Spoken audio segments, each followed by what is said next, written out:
नमस्कार दोस्तों। जिस तरह से वक्फ बोर्ड पर जो बिल बनाया गया था संसद द्वारा, उस पर सुप्रीम कोर्ट द्वारा रोक लगा दी गई है और इस बिल को लेकर पूरे वक्फ संशोधन बिल को लेकर पूरे देश में एक चर्चा बनी हुई थी और इसका मुस्लिम समाज में एक बहुत बड़ा विरोध देखने को मिला था। तो आज हम इंदौर में हैं।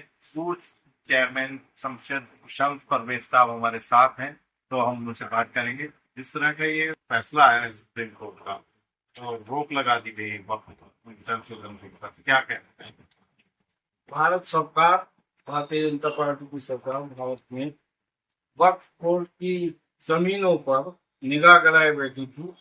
उन जमीनों को हड़पने के लिए भारत सरकार एक कानून लाई थी, जिसका भारत के मुसलमानों ने जमकर विरोध किया था और उसी को उनके बिल पास पार्लियामेंट में कर दिया था भारत सरकार ने, जिसके विरोध में भारत का मुसलमान और उस जो मुस्लिम संस्थाएं हैं वो सुप्रीम कोर्ट गई थी। सुप्रीम कोर्ट ने उस बिल पर रोक लगा दी है।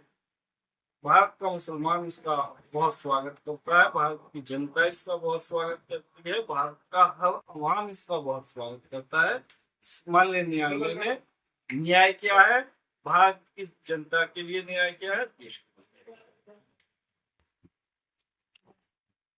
दोस्तों, हमारे साथ किठौर से ही युवा वकील हैं, शोएब एडवोकेट और याचिकाकर्ता भी हैं। वक्फ संशोधन बिल को रोक लगाने के लिए उन्होंने एक याचिका लगाई थी सुप्रीम कोर्ट में। हम उनसे बात करेंगे। जैसा कि सुप्रीम कोर्ट ने वक्फ संशोधन बिल पर रोक लगा दी, क्या कहना चाहेंगे? पहले तो आपके चैनल के जितने भी देखने वाले हैं, मैं उनका सबको जो है स्वागत करता हूँ, बहुत धन्यवाद करता हूँ और आपका भी शुक्रिया अदा करता हूँ और शुक्रिया अदा मैं सुप्रीम कोर्ट का भी करता हूँ, क्योंकि इस देश में और इस देश के इतिहास में पहली बार एक ऐसा कानून भारत सरकार लेके आई थी। सुप्रीम कोर्ट ने उस कानून पर रोक लगाई है।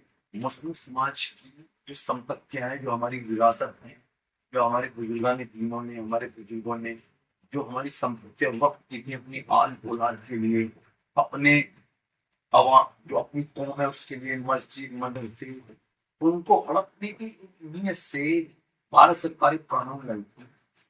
उसके अंदर तीन जो उसके संशोधन थे उन पर सुप्रीम कोर्ट ने रोक लगाई है।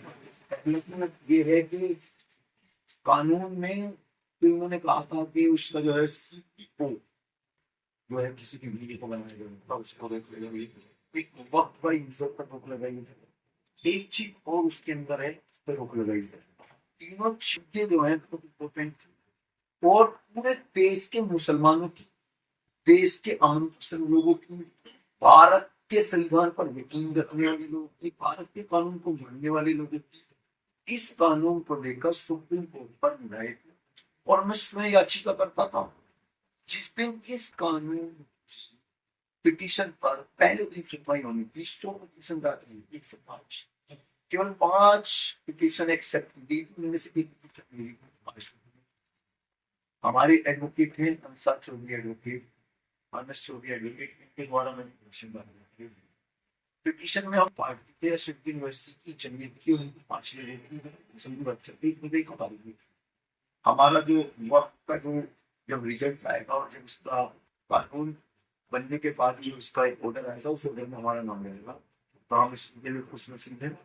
और हमें भारत के संविधान पर इतना यकीन था, क्योंकि ये इतिहास में पहली बार हुआ है कि किसी संसद के बनाए हुए कानून पर द्वारा बैन लगा था। मोदी सरकार की नाकामी है और उनको एक आईना ये है कि आप अपने मनमाने ढंग से गलत तथ्यों पर कानून बनाएंगे। कानून के जो मानने वाले लोग हैं उन्होंने भी इसको डिजाइन किया था। कपिल सिब्बल ने पहले दिन इस कानून को बहस की और जो इनके तुषार मेहता थे जो रहे थे, उन्होंने कहा था, इनसे कहा था सरकार को पहले दिन जो दिया था कि आप कोई भी ऐसी सोसाइटी मंदिर की लाके दिखाओ जिसमें किसी मुसलमान को सदस्य बनाया। तो उन्होंने 15 दिन के नोटिस के बाद भी एक सदस्य की ऐसी सोसाइटी वो मंदिर के अंदर जिसमें मुसलमान सदस्य बना वो लाने पाया सरकार की है। लेकिन उनको मुस्लिमों की मस्जिदों में, दरगाहों में, मजारों में, कब्रिस्तानों में सदस्य बनना है। डीएम को पावर दे दी गई थी कि डीएम साहब सुपीरियर होंगे।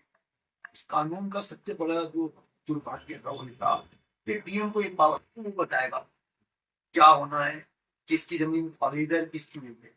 आज से पहले पूरे देश में ये पावर केवल कानून में कोर्ट को है। न्यायालय बता सकता है कि क्या चीज सही है क्या नहीं। डीएम तो सरकार के अधीन होता है। डीएम अगर सरकार के विपरीत बात करेगा उसका ट्रांसफर कर देगी सरकार। तो ये कानून का दुरुपयोग करने के लिए डीएम को पावर दी है। मतलब सरकार के तीनों चीज पर सुप्रीम कोर्ट ने रोक लगाई है। मैं भारत के मुसलमानों की तरफ से, भारत के 125 करोड़ 140 करोड़ भारतीय की तरफ से, भारत के संविधान को मानने वाले लोगों की तरफ से मैं सुप्रीम कोर्ट का बेइंतहा शुक्रगुजार हूँ।